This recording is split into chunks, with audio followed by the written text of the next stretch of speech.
Pebalap Repsol Honda Marc Marquez akan kembali ke lintasan MotoGP akhir pekan ini. 18/9, Marquez akan ikut bagian dalam MotoGP Aragon 2022 setelah melewatkan 8 seri MotoGP 2022. Namun aksi comeback Marquez ke MotoGP dinilai terlalu dini. Dia harusnya istirahat lebih lama supaya cederanya benar-benar pulih sepenuhnya.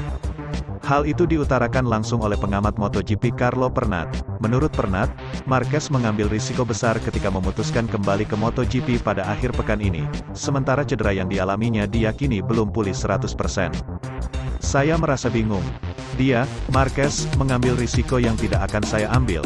Jika saya jadi dirinya, setelah semua yang dilalui karena terburu-buru, itu membuatnya putus asa dan itu bukan hanya kesalahannya, tetapi juga kesalahan para dokter dan manajer, kata Pernat.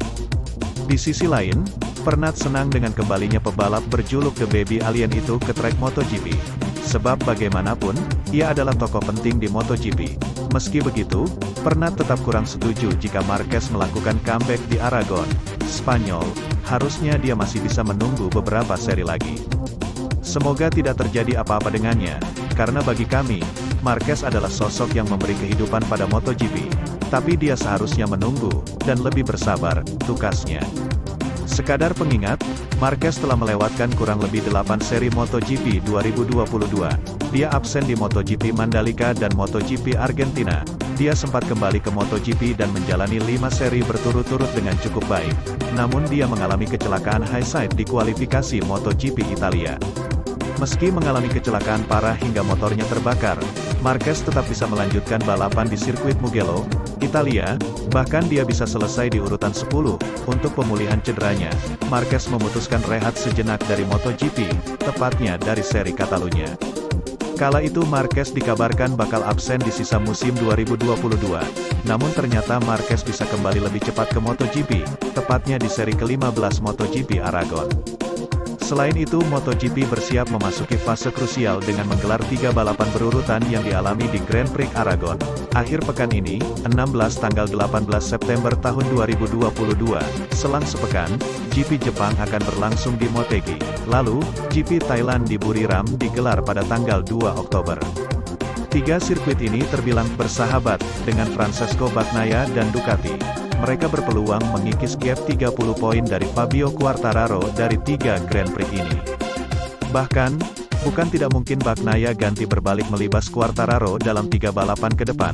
Publik tentu belum lupa bagaimana pembalap asal Italia itu memenangi 4 balapan terakhir beruntun untuk mengambil 61 poin dari El Diablo. Quartararo terlihat mengalami kesulitan dari sisi teknis, seperti pembalap lain. Sang juara dunia MotoGP juga baru saja menguji motor baru untuk 2023 di sirkuit Misano.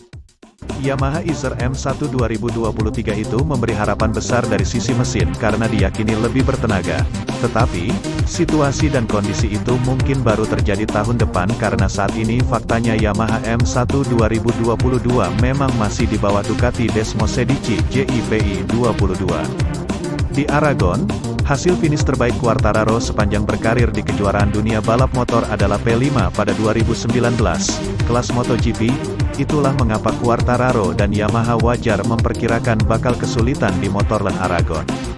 Sejatinya, tantangan Quartararo di Motorland Aragon nanti bukan hanya Bagnaia dan karakter lintasan sepanjang 5,1 km tersebut. Masih ada duo Aprilia Racing, Aleix Espargaro dan Maverick Vinales. Vinales menunjukkan kemajuan signifikan di atas Aprilia RSGP dengan merebut 3 finish podium dalam 4 balapan terakhir. GP Aragon makin menarik setelah kepastian turunnya Marc Marquez, Repsol Honda, usai absen 100 hari lebih karena operasi keempat tulang humerus lengan kanan plus pemulihannya. Saya tidak sabar menunggunya kembali ke trek, saya penasaran ingin melihat bagaimana ia berlomba setelah cedera ini, ucap Quartararo seperti dikutip Corriere dello Sport.